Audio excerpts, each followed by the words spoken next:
मुरबाड तालुक्यातील किशोर या छोट्याशा गावातून तो आला, पण आज अखंड महाराष्ट्र टेनिस बॉल क्रिकेट प्रेमींचा आवडता खेळाडू तो झाला, ज्यानं मुरबाड तालुक्याचं नाव रत्नागिरीपर्यंत पोहोचवलं. आनंदवाडी चॅम्पियनशिप मध्ये जबरदस्त प्रदर्शन राहिलं.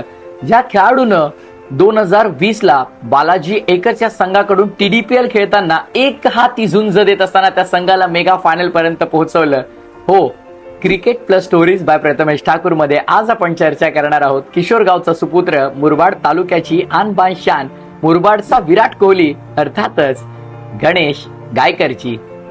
अंडरआर्म क्रिकेट पासून क्रिकेट खेळण्याची सुरुवात केली आणि त्यानंतर 2014 मध्ये पहिल्यांदा ओव्हरआर्म क्रिकेट खेळण्याची संधी त्याला मिळाली.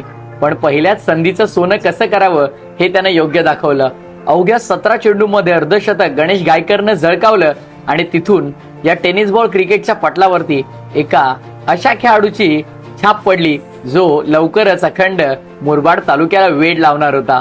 त्यानंतर MPL मुरबाड प्रीमियर लीग या स्पर्धेमध्ये as a icon, as a captain सलग 3 ते 4 वर्ष चॅम्पियन म्हणून राहिला आणि तिथूनच अखंड मुरबाडकरांनी त्याला नाव दिलं ते अर्थातच मिस्टर MPL.